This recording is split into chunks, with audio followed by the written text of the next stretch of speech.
Ladies and gentlemen, fellas, let's close up your week 6 with the Sunday night football slate. And look, it's not great.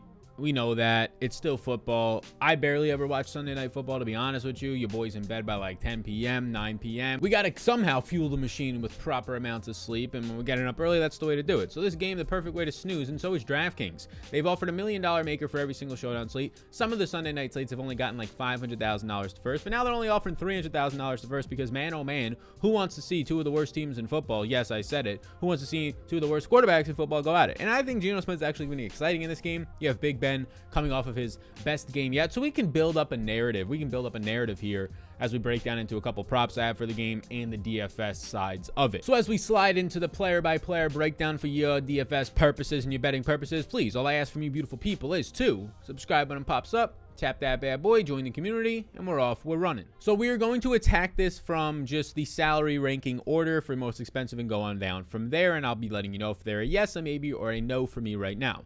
Najee Harris is going to have to be somebody that you look at and you say, yeah, I know he's really expensive. If there's any resemblance of value below $6,000 on this slate, which, newsflash, there's going to be, then Najee Harris has to be in play because he leads all running backs, not only on the Steelers, but in the entire league with 39 targets right now. He's leading very close to the NFL in terms of his targets through 5 games, averaging nearly 8 targets per game right now. And not only that, but he ranks number 7 with 78 rushing attempts as well. So the overall opportunities for Najee Harris is a top 3 running back in the NFL. And when you're looking at a showdown slate, when you're a 6-point favorite like Najee Harris and this team is against the run defense, that is not great by any means. It's going to be a positive run blocking advantage for Najee Harris against the middle of the pack to slightly below average run defense. I mean, Bobby Wagner is really keeping this team afloat on the defensive end. Then Najee Harris will be firmly in play for me as a yes. And Najee Harris, I currently have projected out as the highest projected player on the slate by 3 fantasy points. So he is significantly better than any other play projection, median projection wise. Obviously, ownership will have that on Patreon if you want to check that out and all my projections. Come join the community. Come on in. The Sunday winnings that you had, come on in. The Sunday losings that you had, change those by coming on into Patreon, the tools, the community, the optimizer, the Discord access with 900 plus members. It's a lovely time. But Harris stands out. And then you have the quarterbacks. And this is crazy that we have an $11,000 Big Ben and we even have to think about playing this motherfucker. I mean, he's coming off of the best game of his season so far with over 10 yards per attempt, his best quarterback rating, and they won the game. But even with that, even with his best game of the year so far, not only in real life but in fantasy, he only scored 16 fantasy points. Now, through 5 games, he has yet to score over 16 fantasy points, averaging 14.67 per game. That's not great. He's averaging 39 attempts per game and just 6.6 yards per attempt. I have him projecting out right now for around 17 fantasy points, which would be a season high. $11,000 though, historically on the season so far, anytime a quarterback is 11 to 12,000, they need to score at least 20 and probably over 25 points to be in the winning lineup.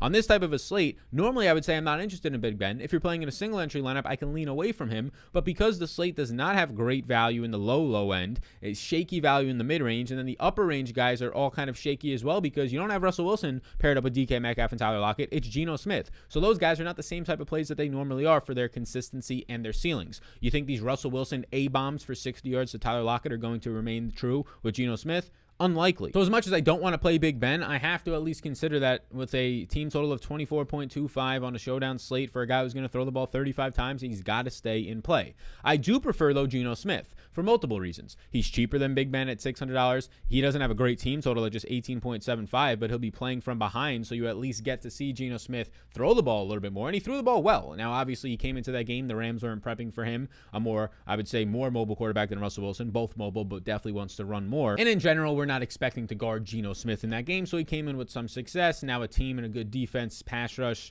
good run defense like you see in Pittsburgh. Their front is great. It'll be a different story, but Geno Smith, 23 rushing yards in that half of football that he had. Geno Smith looks like a guy that I would say is going to project out for nice yardage on the ground, which gives him this little bit of a bump up at a cheaper price point to me than Ben Roethlisberger. That being said, though, we haven't seen Geno actually start a game since 2017. You don't know what to expect from him. Last week, 7.7 yards per attempt on 17 attempts was good, and the rushing upside gives him some upside, but keep in mind, he's facing the top 5 pass rush this week in this defensive line, a massive negative 43 advantage for Geno Smith's pass blocking abilities, which might just lead to more scrambles and more rushing yards. Geno Smith is a yes for me. He is currently my second highest projected player on the slate. And that is a good time to touch on the prop that I have right now the most money on for this week. This is a player prop that I currently have through PrizePicks. These are 2 players we've talked about, so no better time to pull it up right now. This is over under. You can take it on their receptions, yardage, passing yards, whatever it might be, for just any players over on PrizePicks. PrizePicks. It's an over-under. And you get a risk-free bet up to $100. If Ben Roethlisberger in this game throws for 1 passing yard, if Big Ben throws for 1 passing yard,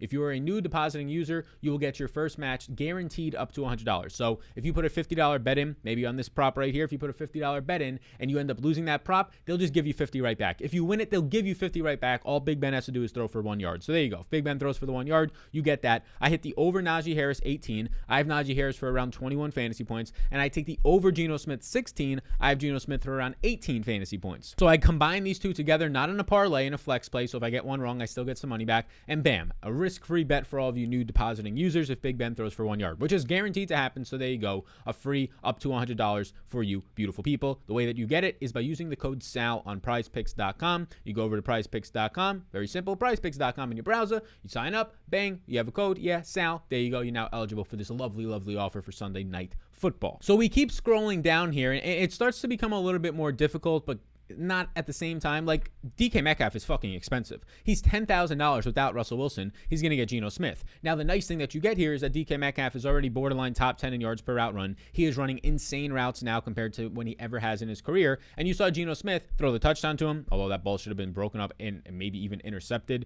in that game. It was a bad throw by Geno and thrown in front of the defender. The defender just wasn't turned around. But regardless, a touchdown. You saw a couple of other receptions for DK Metcalf on slants. Tyler Lockett, he'll see some usage, but the deep ball accuracy for Geno Smith is not that great, and that's where Tyler Lockett really does hit home. So DK Metcalf at $10,000, he leads this team in target with 38. He had the best connection when Geno Smith came into that game for his 17 attempts last week, and I'll have a strong matchup versus James Pierre or Joe Hayden. So DK Metcalf for me is going to be a yes, but keep this in mind, I would actually prefer his quarterback who's only a little bit more Geno Smith, and I'd even prefer Mr. Deontay Johnson, who's a clear yes for me. Deontay Johnson, one of the best target players over his last 16 full games. He's right up there with Devontae Adams and Stephon Diggs in terms of overall targets over his last 16 full games, and he's the clear alpha. He has 37 targets. Even missing a game, he's still leading this team in targets, although all the receivers, Claypool missed a game.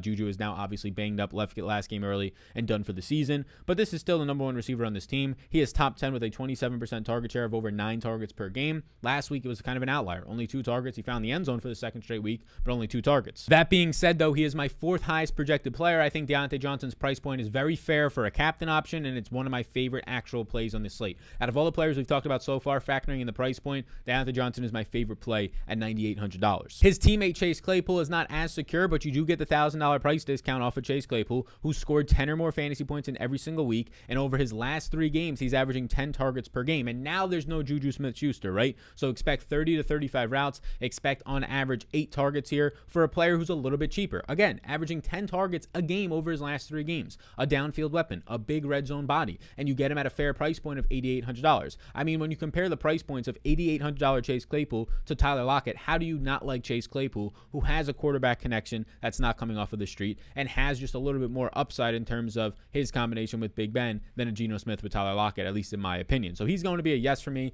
Mr. Chase Claypool. Tyler Lockett is going to end up coming in as a maybe. Now, the price point is completely fair. The problem is, how does Tyler Lockett get there? Tyler Lockett gets there by downfield targets that need to be accurate, these moonball touchdowns. I mean, basically, Tyler Lockett's 2 biggest games this year are because he's had these 2 70-yard moonball touchdowns from Russell Wilson, and if you take those out of there, Tyler Lockett's season does not look anywhere near as good. On Thursday Night Football last week, he just missed out on a massive game. He saw a lot of volume. He had a touchdown called back. He had one just barely overthrown, not once but twice for touchdowns. But if you're looking at it, he scored 26 and 32 fantasy points each of the first 2 weeks because he had touchdowns, because he had big 60-plus yard touchdowns. After that, he's just had 7, 6, and 10.5 fantasy points. I do believe that his 90% of the snaps and his 30 routes run will lead to a decent game here. The problem is it's tough to trust Geno Smith. If there's going to be a guy I'm trusting him with, it's just the better, bigger, faster receiver in DK Metcalf. We keep going down here. Chris Carson is a no for me. I'm not expecting him to play. He has not practiced as of my recording of this on Friday with this neck problem, and I don't expect him to practice, and I don't expect him to play. And even if he did play, I'd expect it to be just low usage. After that, though, it's really hard to like any of these other like running backs. Like Alex Collins, sure, he had 17 touches on 18 opportunities last week, 17 touches for 72 yards. He's a plotter. He is not that good of a running back right now. He's going to have a massive, massive negative advantage as a 6-point underdog. So he's an underdog. He's maybe not even the clear pass catching option on this team out of the backfield, since they involved some Travis Homer, but a lot of more DJ Dallas. Had about 8 routes run in that last game. And he's just inefficient at $6,800 with this bad team total and this matchup and just not looking good in general. You don't even have a good quarterback. Your offense might not be in the red zone a lot. So the touchdown upside that he is going to be a boomer bust touchdown isn't even there as much. Like if you're looking at this, I think that $6,800 Alex Collins even if he goes for 50 yards and a touchdown, 11 points might not even be enough. So Alex Collins for me right now, early on, he's going to be a touchdown or bust player. I'm going to put him on here as a no. If you want to play him, you can. If you're playing 150s, you're going to be getting to probably 10 to 15% Alex Collins. I'll put him on here as a no right now, though. But again, you want to put him as a maybe because he has 2 touchdown upside because he'll get 15 carries. Sure, I'm just a little bit hesitant. And you know this slate is bad. You know this slate is bad if that $11,000 Big Ben in 2021 is actually in play. You know it's even worse if a $5,600 defense I am not automatically fading. I don't play expensive defenses. I think they're overrated. But the Steelers defense on this slate I actually have projecting for around 9 fantasy points. And when you look at the rest of the values in the 3 to 4K range, there's not many options. So the Steelers defense at $5,600 for where I have them projected, a number 3 run defense, a top 10 tackling and pass rush. Their only weak point is their coverage unit, which can come back to bite them in this game. But the second lowest team total against them this week on the slate, the Steelers defense is actually in play. That being said, though, I'm going to be choosing pass catching options over them, like these next players. I'm going to be choosing James Washington and Gerald Everett over the Steelers defense this week because they're similar to cheaper, definitely both of them are cheaper in price with higher upside. James Washington and Claypool are questionable as of this recording, so if something happens, obviously just track your news because other players would benefit, especially Deontay Johnson and players who would step in. They have a bunch of depth pieces at wide receiver, a lot who played in the preseason that we would have to then start to project on Patreon. But I'm recording this on Friday, so you might not get that news. But James Washington, look, he's going to operate as the wide receiver 3, but he's gotten to operate as the wide receiver 3 twice this year. Once when Deontay missed and once when Chase Claypool missed, and he's just not doing anything with that. So now when Juju Smith-Schuster's not out there, he's not even going to be on the field in 2 wide receiver sets, James Washington. So it's just mainly 3 wide receiver sets on the outside where Big Ben hasn't had a lot of success throwing downfield. So you're only getting 99 total routes in the season, leading to 9 catches for 99 yards on 13 targets. So he's had 18.9 fantasy points in 5 games, 2 of which he actually got to start. So this is not a great spot for him. On a showdown slate, he's going to stay in play because if he's active, expect 25 routes run or so out of him in a nice matchup. But it's not that encouraging to see his lack of ability to actually produce when he gets the opportunities. Gerald Everett's returning. Gerald Everett, we have no idea how he's going to play because he did not play last week or the week before with COVID. So we don't know how he's going to play coming 1 off of COVID. And then 2, apparently he didn't get sick though. But then 2, also with Geno Smith, a quarterback that we don't know where this chemistry is actually going to come from here. So unsure role. I would expect 20 to 25 routes. I have him for about 8 to 9 fantasy points, 3 to 4 targets. He remains in play for me. Both kickers are in play. They're actually pretty firmly in play. Like I would prefer Boswell, who I have projecting out for about a point and a half more. If you had to choose one of the kickers, I would choose Boswell over Jason Myers, and I would roll with that. I'll actually put both of them as in play. Let's put Boswell as a yes and the kicker as a maybe. Seahawks defense is in play just because they're cheap and there's not a lot of great options. They're actually a solid average pass rush, better than expected, and a solid tackling unit for what that means for them, so they'll remain in play. But then you start to get to this range where like James Washington, Gerald Everett, I clearly don't feel great about them. Steelers defense and the kickers, they're just okay, right? But now we're in this range where there's nothing left. Like, there's literally no good plays left. Like, Eric Ebron this year is technically the tight end 1 on this team, even though he's been outproduced by Pat Freiermuth, the rookie out of Penn State, who is the tight end 2. Like, Ebron's ran so far this year 112 routes to Pat Freiermuth's 88 routes, but he's only seen 5 catches on 10 targets compared to Pat Freiermuth, the rookie, who has ran less routes, but has actually seen more than double the amount of receptions with 11, actually found the end zone, and has seen 3 more targets this year. So there's more usage for Eric Ebron right now. He has a couple of drops, but for the most part, it's just coming down to there being more production out of Pat Freiermuth. So Eric Ebron for me right now, if you want to play him, fine. He'll run 20 routes. He'll see 3 to 4 targets. You have to hope for a touchdown. I'll choose Pat Freiermuth for a $600 cheaper price point. Freiermuth's running like 18 routes per game compared to Ebron running like 24 routes per game, and he's actually being more involved in the red zone and just overall more productive, the younger player. But with that being said, these guys are still not even projecting out for like 5 fantasy points for me. This is how bad this slate is. There is just no value anywhere. Like, I have Pat Freiermuth right now on Patreon down below for 4.5 fantasy points and Eric Ebron for 5. So Freiermuth means that he's a better play because he's cheaper there for the value.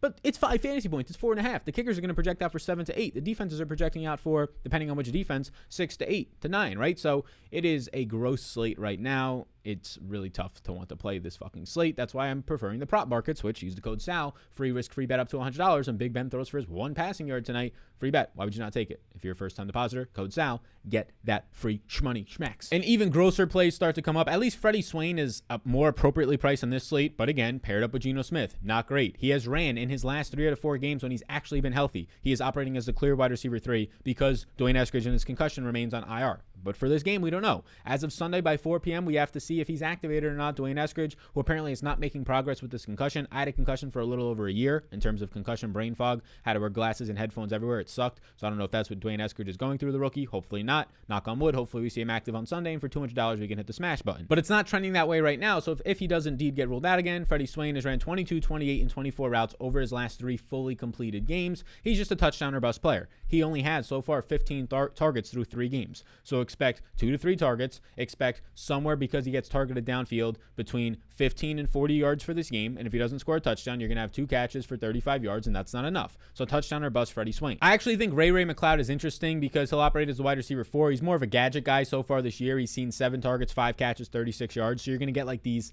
targets at the line of scrimmage, kind of an extension of the running game, gadget guy Ray McCloud. But keep a close eye on this, because if the James Washington or Chase Claypool, who have not been practicing, if it leads to one of them not playing, he'll operate a little bit more. So at $2,000, I think you can probably expect in this game 12 routes run, probably expect in this game around 2 targets. And if that's the case, he has to at least remain in play, because there's touchdown upside just with that usage on the showdown slate with not a lot of upside. A player that I don't want to play is Will Dissly. Like, Will Dissly has not been good. Will Dissly saw some usage the last 2 weeks because there was no Gerald Everett. But if you're looking at Will Dissly's actual usage through the first 3 weeks, 17 routes run, 7 routes run, and 7 routes run in games where Gerald Everett, the starter that they got from Los Angeles, actually plays. So Will Dissly in games where Gerald Everett is playing has only seen 4 targets. He ran 26 routes in week 5, which was nice to see because there's no Gerald Everett out there, but that's not going to remain the same with Everett now back. Dissly is a no for me. Anthony Miller, he's going to be a no, but keep this in mind. Anthony Miller has been a quality player. I don't know why he's not sticking wherever he goes. I don't know if he's a head case. He's got some injury issues, but Anthony Miller was picked up by the Steelers. He's going to operate in this game as the wide receiver 4 or 5 if he's even active. He might not be active. I don't even know if he'll be active, but if there's no James Washington or Chase Claypool and he is active, at $1,000, he's firmly in play. But we don't even know if he'll be active. We don't even know if they want to activate him for this game, if they need to, if they even can in time by the time that they signed him, because Miller was just cut and by the Texans, and he was just signed a couple of days ago. So just keep a close eye on Anthony Miller, and we'll go from there. But for the most part, I'm not expecting him to be a factor. If he's indeed ruled active, I'll project him in for Sunday night, and we'll go from there. The final players are now on the screen. It's hard to like Travis Homer because the man only saw 4 routes run last game and was on the final drive of the game. So even if there's no Chris Carson, really hard to think that Travis Homer plays any type of a role. I'd rather go to DJ Dallas, who's a little bit cheaper. That being said, I'm not really enthralled with DJ Dallas, who I'm projecting out for just 2.4 fantasy points. But at least DJ Dallas ran double the routes, 8 routes last week, and saw a couple of carries on the ground. He was able to see like 6 or 7 opportunities compared to Travis Homer just seeing 1 opportunity. Benny Snell, I don't want to play. He's the clear running back 2 on the Pittsburgh Steelers right now, when Najee Harris is basically top 3 in usage, and all that it's led to on the season is 0